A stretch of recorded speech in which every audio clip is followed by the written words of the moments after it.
আসসালামু আলাইকুম বন্ধুরা।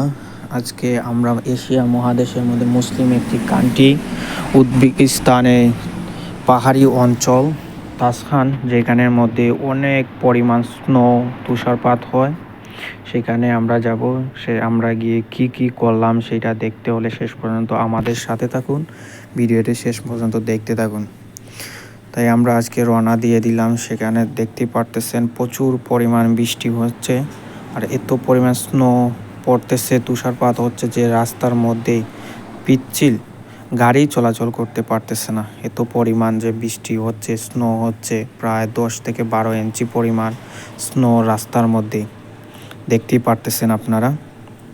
কি পরিমাণ দেখেন, পাহাড়ের মধ্যে, রাস্তার মধ্যে পুরো পাহাড় সাদা হয়ে রয়েছে। তো আমরা দেখতে দেখতে চলে আসলাম আমাদের গন্তব্যস্থানে, যেখানে আমাদের আসার ছিল সেখানে চলে আসলাম। দেখতেই পারতেছেন কত পরিমাণ স্নো হতেছে, এর সাথে বৃষ্টি হচ্ছে।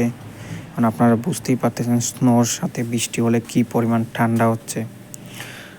দেখেন কি পরিমাণ গাড়ি ঘর বাড়ি যা আছে সবগুলো আপনার বরফে ঢেকে গেছে। এইখানে আমার বড় ভাই, তিনি ছবি তুলতেছেন। সাথে আরেকজন বড় ভাই আছে, মানিক ভাই, তিনিও বরফ নিয়ে খেলাধুলা করতেছেন।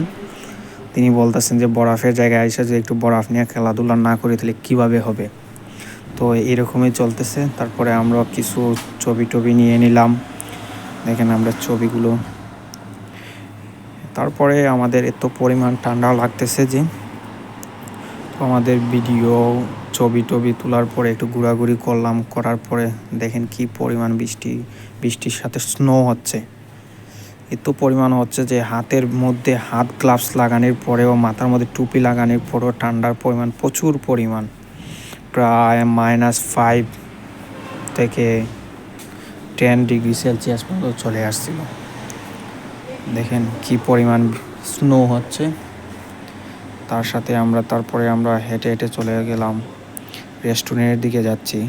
যাওয়ার আগে কখনো ভাবি নাই যে এতটুকু ঠান্ডা হবে। কি আর করব বলেন ভাই, ট্রাভেলিং প্রেমিক হলে তো একটু ঠান্ডা সহ্য করতেই হবে। দেখতে পাচ্ছেন আমরা চলে আসলাম রেস্টুরেন্টের ভিতর থেকে দেখা যাচ্ছে কি পরিমাণ স্নো হচ্ছে। তারপরে আমরা খাওয়া দাওয়া শুরু করলাম। দেখেন রেস্টুরেন্টের ভিতরে আসলাম। রেস্টুরেন্টের ভিতরে আসার পরেও রেস্টুরেন্টের ভিতরে হিটার চালু ছিল, তারপরেও এত পরিমাণ ঠান্ডা লাগছিল, খুব বেশি পরিমাণ। দেখেন এখানে বিভিন্ন ধরনের উজবেকিস্তানের অনেক ধরনের খাবার ছিল। যেহেতু এটি একটি ইসলামিক কান্ট্রি, তাই সেখানে অনেক ধরনের হালাল খাবারও ছিল। তো আমাদের খাওয়া দাওয়া শেষ করে আমাদের সেখান থেকে আবার চলে যাওয়ার জন্য রওনা দিয়ে দিলাম। তো আজকে এই পর্যন্তই ছিল আমাদের ছোট্ট একটি ব্লগ। যদি ভালো লাগে লাইক কমেন্ট শেয়ার দিয়ে আমাদের সাবস্ক্রাইব করে দিবেন। তো ভালো থাকেন সবাই, আল্লাহ হাফেজ।